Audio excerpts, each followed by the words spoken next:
But as we think about the farmers and the headwinds that they face, I can think of a number of them: fertilizer costs, fuel costs, labor shortages. What challenge is the greatest in your mind? Well, all of the challenges greatest right now. You know, we have the high cost of diesel fuel. I've been farming for 39 years, and I've never experienced paying $6 for a gallon of diesel fuel. Last year, I was paying 200 and some odd dollars for a ton of triple 17 fertilizer. This year, I'm paying $1,200 a ton for the same amount of fertilizer. All of these are upfront costs for farmers and truckers who are hurting here as well. $1,200 to fill up a tractor trailer in this country.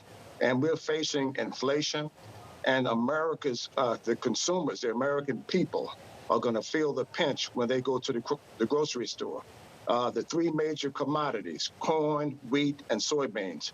Almost everything that you pick up in the grocery store has one of those three commodities in it.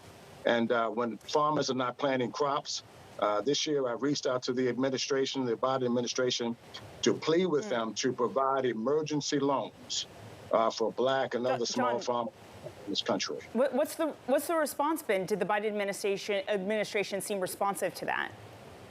It hasn't been a good response. The president promised me a meeting last year in July. That meeting hasn't happened. And instead of reaching out to provide crop insurance, which is not helping me right now, I need a farm operating loan. We need emergency funding right now. And we need stronger markets in place. So we're paying for all of these upfront costs. But what am I going to actually sell my commodity for in October? Because corn, wheat, and soybeans are all commodity-driven crops here. So we need more help from the Biden administration. And we understand that he's busy with the war and all of these other issues. But America's farmers are hurting. And we need help, and we need it right now.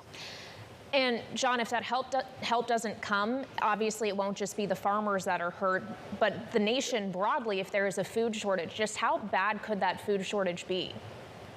Well, you know, you saw the issue earlier with the baby formula and all of these other things. When you go into the grocery store, you're going to see more empty food shelves, and the commodities that we've been so welcome to in this country won't be there readily and available like it has for the past 50 years in the United States. We take food for granted in this country.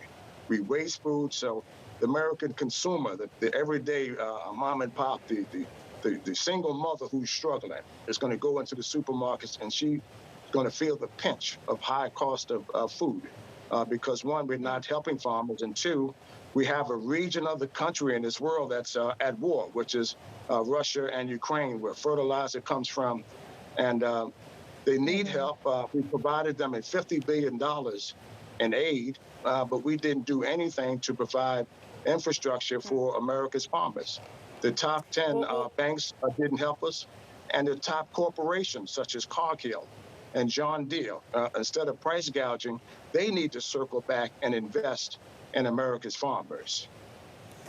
John, yes, I mean, absolutely. The troubles in Europe, Ukraine, absolutely adding to higher prices as that source of wheat comes off the map. We do have a viewer writing in saying, do you think that it is worth this cost increase in order to protect Ukraine? What are your feelings on that? Well, yes, but you also have to take care of home. You know, charity and help take care of the American people. In this case, Black farmers, we've been waiting for $5 billion in debt relief that we didn't get. And USDA is reporting these farmers as delinquent. They couldn't get farm operating loans. These are things that the Biden administration can help me fix. So right now, I haven't been able to provide the real answers to Black farmers, and it's going to lead to more land loss. That's something that's very problematic for Black and other farmers of color. So there's things that this administration can do right now. And my message is to the Biden administration is don't ignore your base. Take care of home and take care of the people, especially those who worked hard to help to elect you. Don't ignore them at their time of need, but do what you say you're going to do. And at this pace, he said he was going to have a meeting with myself, the National Black Farmers Association. And that meeting hasn't happened. And I'm calling on the president to come to the table right now at our time, the greatest time in need. All right, John, well, if and when that meeting does happen, we would love to get you back on to discuss that. Finally, you were just talking about how the black farming community in particular has felt some of these pressures more acutely. And while we're talking about different communities, I'm wondering how you view the Supreme Court decision of Friday, the overturning of Roe v. Wade, and how that may impact the black community and black women specifically. Absolutely. I think it's awful. That's the first thing I would like to say on record. And we continue to go back in time in this country on voting rights and now abortion. It's going to be black women who are going to take the chance and have a high risk abortion. Everything is, these are things that are going to affect the black community. So I think it was the wrong decision by the Supreme Court.